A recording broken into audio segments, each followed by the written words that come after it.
Research Based Learning atau RBL tentang penerapan hukum Bernoulli pada pompa air galon manual.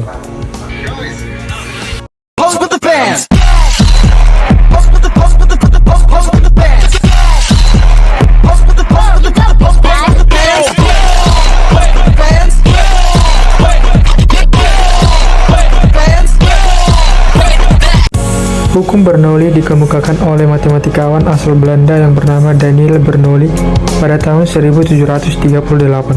Pada tahun tersebut, Bernoulli menerbitkan buku Hidrodinamika yang mempelajari tentang cairan atau fluida yang bergerak, atau dikenal juga dengan fluida dinamis. Bunyi hukum Bernoulli yaitu kenaikan kecepatan aliran dari fluida mampu menyebabkan adanya penurunan tekanan fluida secara bersamaan, atau juga bisa diartikan dengan menurunnya energi potensial fluida tersebut. Rumus V1 tambah setengah rho V1 kuadrat tambah rho kali gravitasi kali H1 sama dengan V2 tambah setengah rho kali V2 kuadrat ditambah rho kali gravitasi kali H2.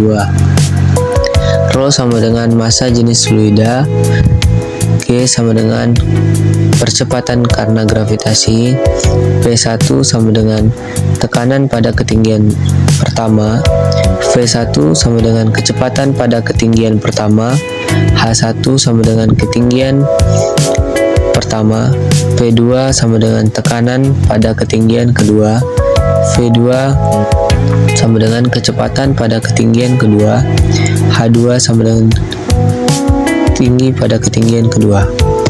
Dapat kita ketahui, ketika pompa ditekan, udara yang ada di dalam bola karet meluncur masuk melalui pipa besar. Karenanya, udara dalam pipa besar mempunyai laju yang lebih tinggi. Karena laju udara tinggi, maka tekanan udara pada pipa besar menjadi rendah. Sebaliknya, udara dalam pipa A mempunyai laju yang lebih rendah. Tekanan udara dalam pipa A lebih tinggi. Akibatnya, air didorong ke atas hingga melewati pipa B.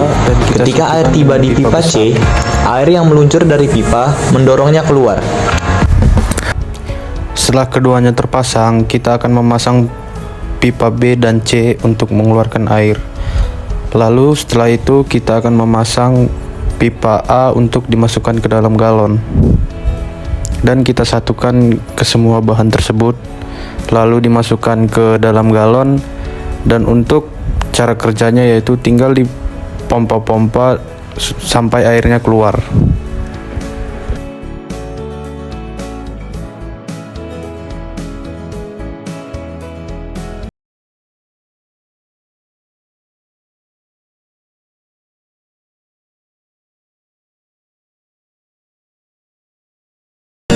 Apa saja kelebihan pompa air manual?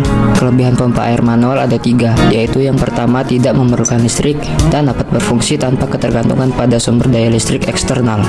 Yang kedua, lebih murah daripada pompa air otomatis meskipun kurang praktis.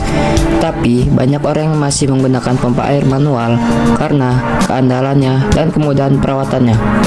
Yang ketiga, memiliki keunggulan dalam hal kekuatan fisik, di mana pengguna dapat mengatur aliran air sesuai kebutuhan dengan tenaga manusia. Kekurangan pompa air manual. 1. Ketergantungan pada tenaga manusia, yaitu pompa air galon manual bergantung pada tenaga manusia. Untuk mengoperasikannya, ini berarti bahwa jika tidak ada orang yang tersedia untuk memompa air, Anda tidak akan dapat menggunakannya. Kedua, waktu dan usaha yang diperlukan, yaitu menggunakan pompa air galon manual membutuhkan waktu dan usaha ekstra dibandingkan dengan menggunakan pompa air listrik. Anda perlu memompa secara manual untuk mengeluarkan air dari galon, yang bisa memakan waktu dan energi.